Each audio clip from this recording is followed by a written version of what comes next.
Ignite your engines, you're on the grid with Motor Maven. Today, we're navigating the stormy seas of the Chinese EV market. Automakers are in a state of panic, as their all-electric future plans seem increasingly unsustainable.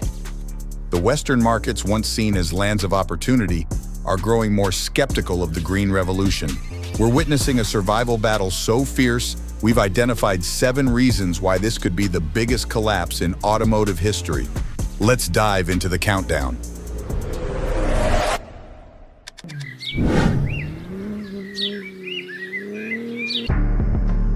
Reason number 7, the world's cooling love affair with EVs.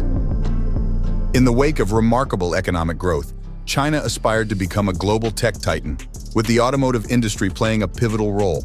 Aware of the gap with established car makers, China bet big on electrification, investing heavily in EV startups and securing global lithium resources.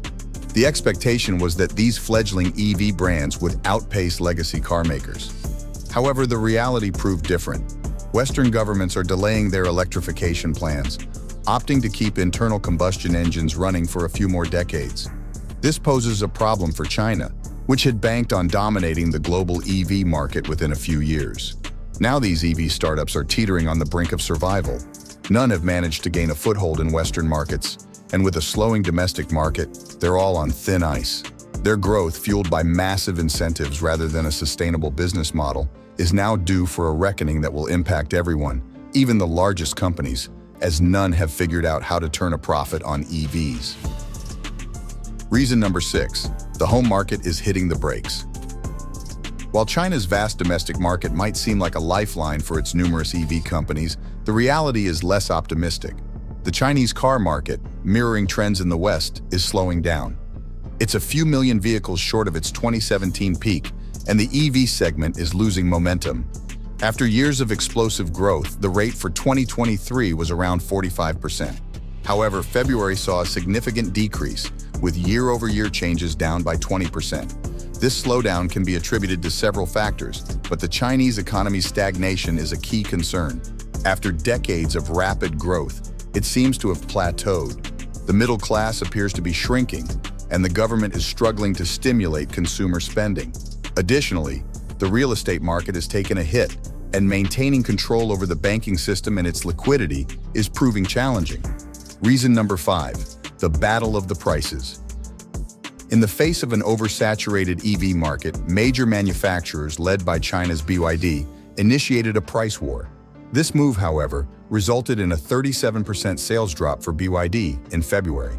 Consequently, BYD models and other EVs became significantly cheaper, with some prices dropping by as much as 50%. On average, EVs are now 30% cheaper than just a few months ago.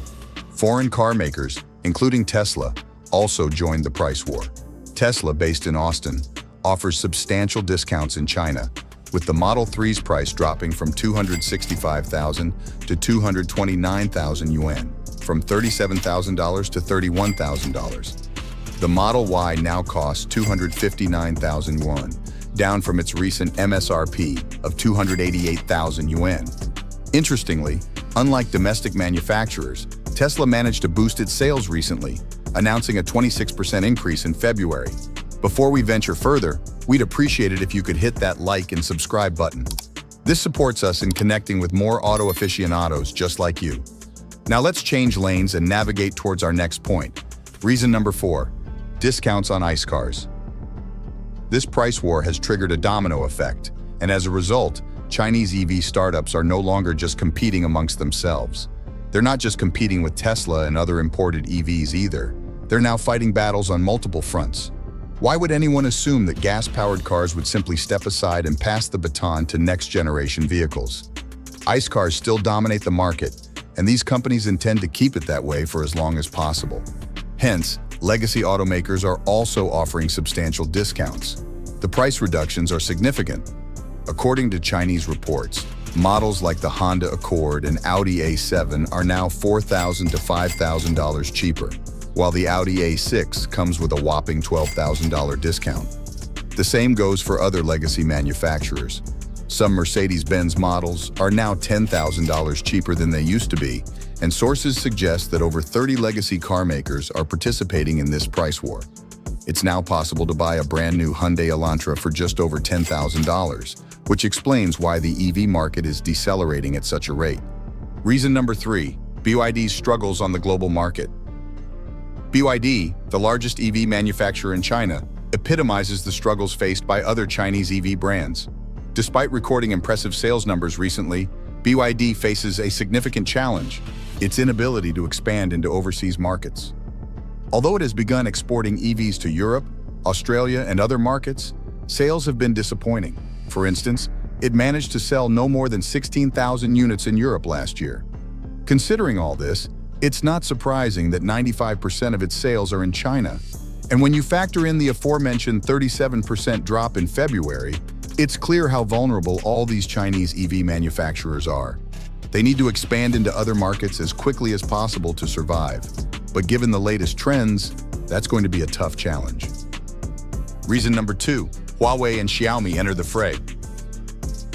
Just when you thought the Chinese EV startup scene was crowded enough, two tech giants known for their prowess in consumer electronics have thrown their hats into the ring. Yes, we're talking about Huawei and Xiaomi, who have caused quite a stir in the domestic car market with their debut models that offer an impressive balance of price and performance. Huawei was first off the mark with its EV, the S7. Built on a robust 800-volt architecture and priced attractively at 258,000 yuan, or $35,400 if you prefer, it's clear that Huawei has set its sights on competing with the Tesla Model S. Not to be outdone, Xiaomi soon followed suit with an even more affordable EV, the SU7. Priced at 215,900 yuan, or $30,408, and boasting a range of up to 435 miles on a single charge, Xiaomi's offering is nothing short of impressive. In short, these two EVs have significantly raised the bar, making survival even more challenging for the rest. Reason number 1, experts predict a mass extinction of EV makers. Given the current market saturation, Chinese EV experts predict that at least 70% of the companies will face bankruptcy soon. Back in 2017, China had over 500 registered EV companies. This number has since dwindled to around 90, but even this is considered excessive. Most of these companies barely produce anything, with a third unable to sell more than 2,000 cars annually. The top 10 EV makers, including Tesla, dominate over 80% of the market. This suggests that most of these companies will soon be out of business. Only a few will survive, and they'll need to collaborate as the global EV market is stalling. A swift transition to electric cars is unlikely, posing a significant challenge for Chinese EV makers who need immediate profits to survive. Meanwhile, legacy car makers can breathe a sigh of relief, as it's clear that internal combustion engines won't be phased out for decades. Thank you for joining us on this journey through the automotive world with Motor Maven. Don't forget to subscribe to our channel to stay in the loop with the latest vehicle updates and upcoming videos. See you next time.